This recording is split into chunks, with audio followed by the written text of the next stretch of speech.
James TV.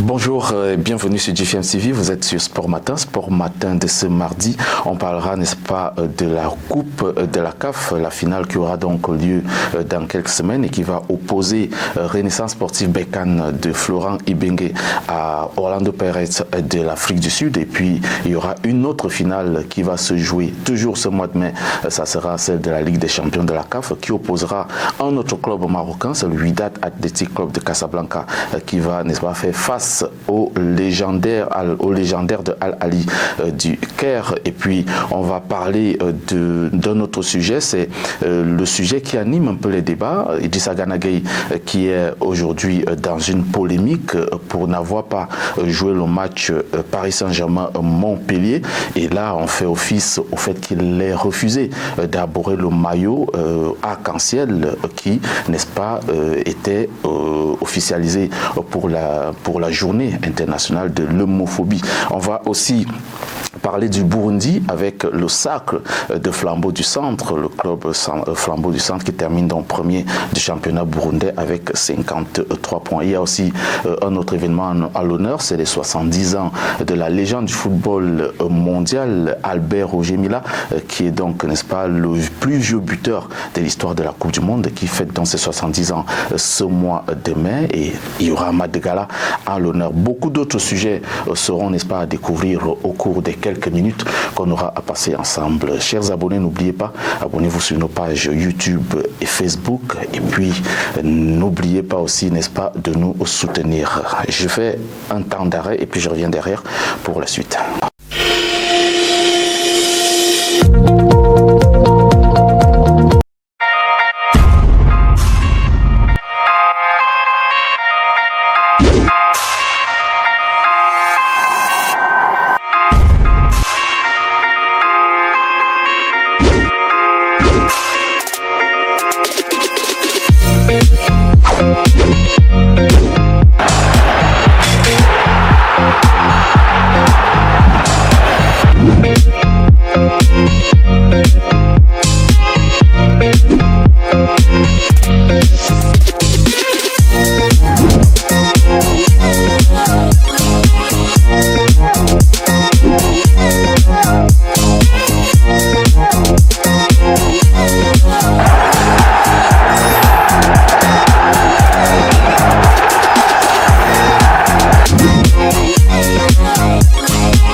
Merci donc à Stéphane Youyou et à tous ceux qui nous font confiance pour, n'est-ce pas, nous encourager à avancer. Vous êêtre sur GFM TV. Bienvenue sur Sport Matin. Sport Matin, nous débutons ce mardi avec la Coupe de la CAF. La Coupe de la CAF, donc, on a vécu ce dimanche les demi-finales retour de cette compétition avec deux matchs d'un niveau assez élevé. Renaissance Sportive Berkane a largement battu le tout-puissant Mazembe 4-1 avec, n'est-ce pas, une réalisation de Bakr El Ali en début de rencontre et un doublé de Youssef El Fali. Il y a également ce but de Nadji Larbi qui a quand même sonné, n'est-ce pas, l'équipe de tout-puissant Mazembe qui a inscrit l'unique but. Donc l'œuvre est, n'est-ce pas, de Philippe Kinzumbi. Florent Ibenge réalise donc ainsi un grand coup et peut envisager sauver sa saison en allant chercher le trophée, puisque les choses ne se passent pas tout aussi bien que ça en Botola 1. Les Noirs et Orange vont donc jouer leur troisième finale en Coupe de la CAF. Moïse Katumbi avait pourtant promis $1000 et une voiture à chaque joueur du tout-puissant Mazembe en cas de qualification pour la finale, chose qui n'a donc pas été faite. Donc on espère que la prochaine fois sera la bonne. L'autre demi-finale opposait par contre les Sud-Africains de Orlando Pirates aux Libyens de Al-Ali Al-Ahly de Tripoli. Il faut noter que Orlando Pirates s'est fait peur dans cette rencontre avec sa défaite à domicile 1-0 malgré que le but a été inscrit, n'est-ce pas, à la 89e minute par Ali Abou Arkoub. Il faut quand même noter que l'avantage du résultat à l'aller de 2-0 a été, n'est-ce pas, très bénéfique aux Sud-Africains qui, n'est-ce pas, passent donc pour la finale et affronteront ce mois en finale l'équipe marocaine de Renaissance Berkane. On suivra donc, n'est-ce pas, le contenu de ce match avec vous. On va rester en compétition de la CAF avec la Ligue des Champions. Al-Ahly du Caire est allé arracher sa qualification pour la finale de la Ligue des Champions en Algérie grâce à son match nul 2-2.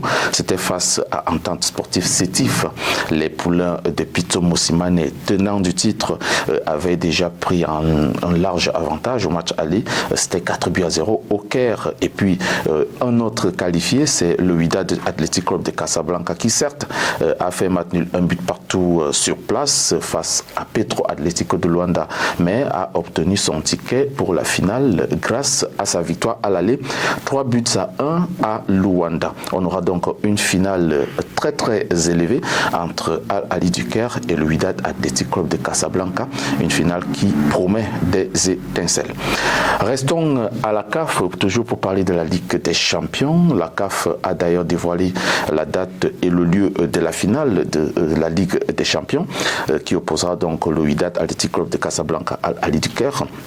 Ça sera donc le 30 mai prochain au complexe Mohamed V de Casablanca au Maroc. La direction de Al-Ahly contexte le choix du lieu de cette finale dans une correspondance adressée à la CAF et a saisi par la suite le TAS, le tribunal arbitral de sport, reprochant la CAF de faire jouer la finale de la Ligue des Champions dans un même endroit pour la deuxième fois consécutive, surtout que le Wydad Athletic Club aura l'avantage du domicile. Alors cela n'arrange pas, n'est-ce pas, le club de Al-Ahly. Nous restons tout de même près de ce dossier pour, n'est-ce pas, suivre la suite et on reviendra certainement si la CAF a réagi positivement ou non.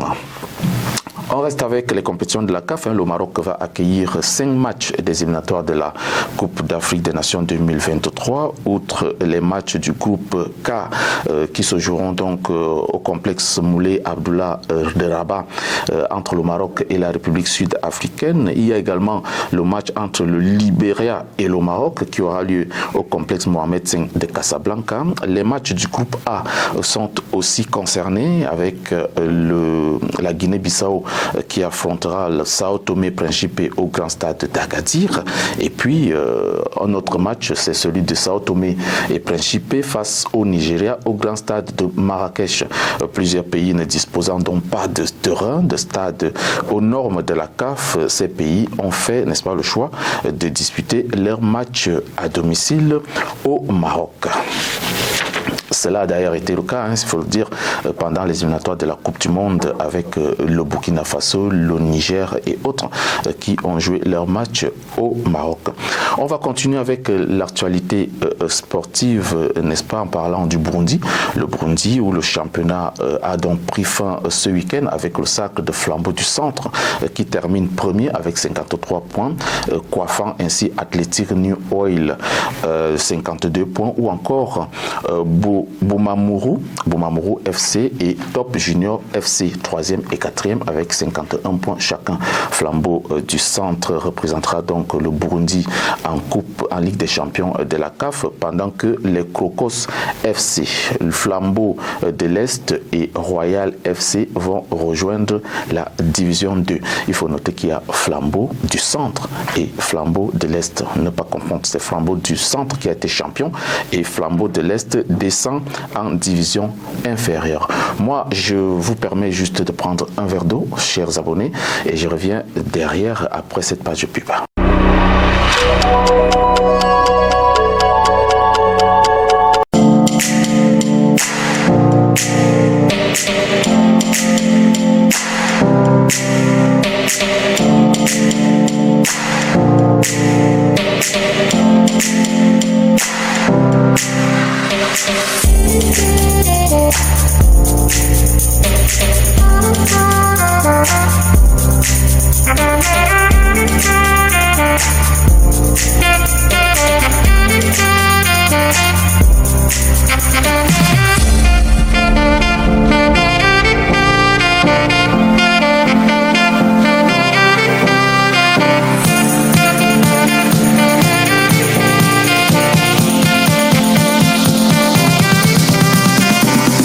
Merci donc de nous faire confiance. Nous continuons notre balade sportive de début de la semaine avec toujours la CAF. Il y a beaucoup d'informations qui pleuvent du côté de la CAF.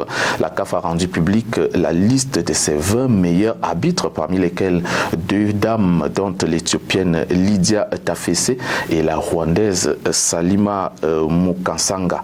Il faut aussi noter qu'on a remarqué la présence de Alioum, le Camerounais, et notre arbitre qui fait quand même, qui anime les débats depuis quelques mois aujourd'hui, c'est le Gambien Papa Bakary Gassama, qui est d'ailleurs l'ennemi juré des Algériens, ça il faut le dire entre guillemets, celui-là qui a arbitré le match Algérie-Cameroun et qui est comme, n'est-ce pas, qui est un peu au centre des polémiques selon les Algériens. Papa Gassama est donc, n'est-ce pas, dans la liste des meilleurs arbitres de la CAF. Il y a également le Marocain Redouane Jied et puis le Zambien Jani Sikazoué.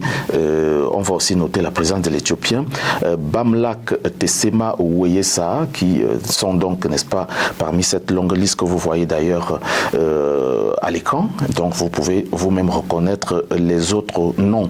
Sur la liste donc, vous pouvez, n'est-ce pas, voir le Sud-Africain également, Victor Miguel de Freitas Gomez, et puis il y a le Ghanéen Daniel Niayi La Reya. Donc voilà les 20 meilleurs arbitres de la CAF que l'Afrique a donc pour le moment. On va passer du côté du Cameroun et parler rapidement de la légende du football africain ou encore du football mondial, Roger Mila, qui fête ses 70 ans ce mois de mai. Pour la circonstance, un match de gala est organisé au stade Omnisport de Yaoundé ce 21 mai à 15h avec plusieurs invités. Ce sera donc, par exemple, l'ex-international sud-africain Mark Fish sera présent. Le champion du monde français Marcel Desailly sera également là. Basile Boli va, n'est-ce pas, prendre part à cette initiative. JJ Okocha aura également, n'est-ce pas, à faire le déplacement. Emmanuel Adebayor sera de la partie. Samuel Etofis, qu'on ne présente plus, sera également là. On aura Trésor Loualoa qui sera là. Il y a, n'est-ce pas, Salgado, Miguel Salgado qui sera là, donc ils sont nombreux, je ne peux pas tous les citer.